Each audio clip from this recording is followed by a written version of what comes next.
Assalamualaikum. Hai, berjumpa lagi kita pada hari ini. Tajuk yang akan saya bincangkan hari ini adalah pelan dan dongakan. Saya akan cuba menerangkan pelan, dongakan depan dan dongakan sisi di dalam 4 sukuan. Untuk melukis unjuran ortogon di dalam kaedah 4 sukuan, terdapat 2 kaedah lazim yang digunakan. Kaedah yang pertama, sukuan yang pertama adalah bahagian untuk dongakan depan. Sukuan kedua adalah dongakan untuk dongakan sisi. Sukuan ketiga, garis sudut 45 darjah. Dan sukuan keempat adalah untuk pelan. Kaedah kedua, sukuan pertama adalah untuk dongakan sisi. Sukuan kedua adalah untuk dongakan depan. Sukuan ketiga adalah untuk pelan.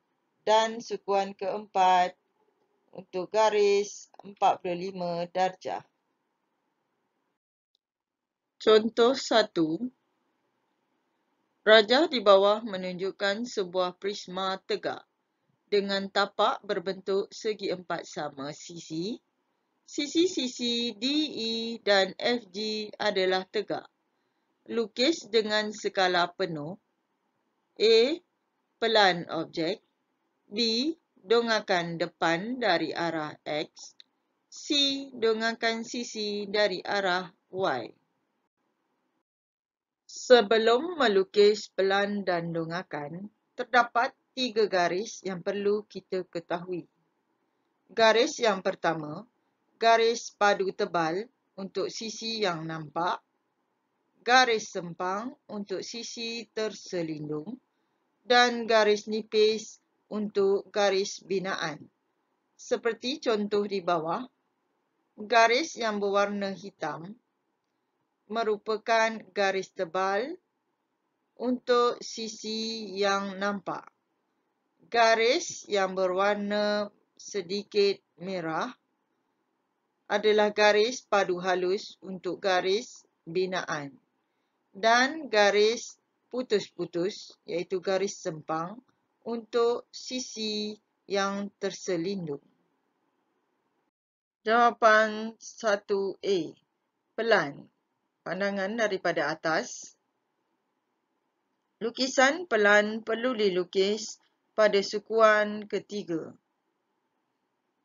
Garis yang dilukis menggunakan garis tebal dan setiap bucu perlu dilabelkan. 1B. Dongakan depan. Pandangan daripada hadapan.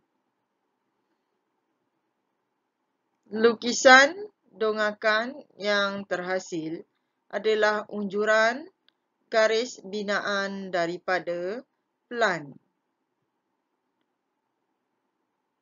Garis padu tebal digunakan untuk menyambung titik-titik yang terhasil daripada garis binaan.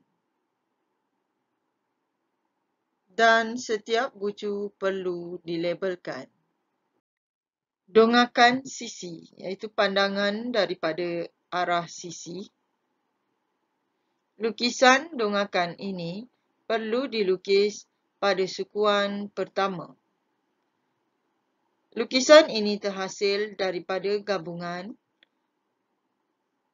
garis binaan pelan dan juga garis binaan dongakan depan.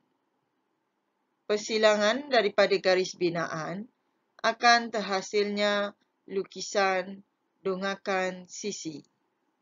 Garis tebal digunakan adalah kerana pandangan sisi adalah jelas dan nampak. Setiap bucu perlu dilabelkan. Contoh kedua. Rajah di bawah menunjukkan gabungan kuboid dan prisma tegak dengan tapak berbentuk segi empat sama sisi GHIJ yang terletak pada satu satah mengufuk. Sisi-sisi BH dan CI adalah condong. Lukis dengan skala penuh. A. Pelan objek. B. Dongakan objek dari arah X. C. Dongakan objek dari arah Y. 2A. Pelan adalah pandangan daripada atas dan gabungan tapak objek. Lukisan pelan perlu dilukis pada sukuan ketiga dengan garis tebal dan setiap bucu perlu dilabelkan.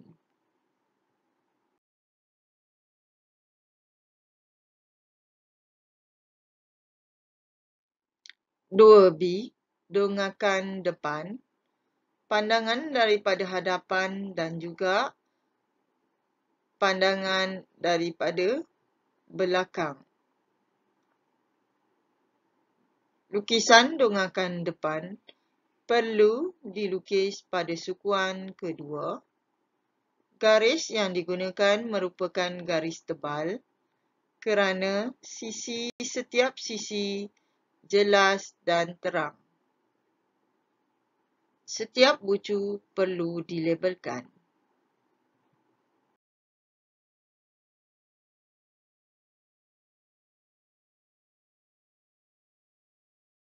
Dua C. Dongakan sisi. Pandangan daripada sisi yang jelas dan nampak perlu dilukis di sukuan yang pertama. Hasil lukisan dongakan ini adalah daripada garis binaan pelan dan dongakan depan. Lukisan ini menggunakan garis tebal kerana setiap sisi adalah jelas dan nampak. Setiap bucu juga perlu dilabelkan. Contoh ketiga. Rajah di bawah menunjukkan dua buah prisma tegak dengan tapak berbentuk segi empat tepat. Sisi-sisi DE dan FG adalah tegak. Lukis dengan skala penuh. A. Pelan objek. B. Dongakan objek dari arah X. Dan C. Dongakan objek dari arah Y. Jawapan 3A. Pelan. Pandangan daripada atas. Lukisan yang terhasil daripada pelan merupakan 5 bahagian segi empat tepat. Setiap sisi menggunakan garis padu tebal. Terdapat 2 garis sempang, iaitu garis NO dan garis MS, adalah merupakan sisi yang terselindung apabila kita lihat daripada pandangan atas. Lukisan pelan perlu dilukis pada sukuan ketiga. Jawapan 3B. Dongakan depan. Garis binaan perlu dilukis daripada pelan ke sukuan kedua. Lukisan dongakan depan akan terhasil daripada lukisan binaan tersebut. Garis yang digunakan merupakan garis padu tebal dan setiap sisi perlu dilabelkan. Jawapan 3C. Dongakan sisi. Lukisan dongakan sisi terhasil daripada garis binaan dongakan depan dan garis binaan pelan. Persilangan antara dua garis binaan akan terhasilnya lukisan dongakan sisi. Garis tebal digunakan untuk sisi yang jelas dan terang. Setiap bucu juga perlu dilabelkan. Untuk hari ini, 3 sahaja contoh yang saya telah bincangkan. Sekian, terima kasih.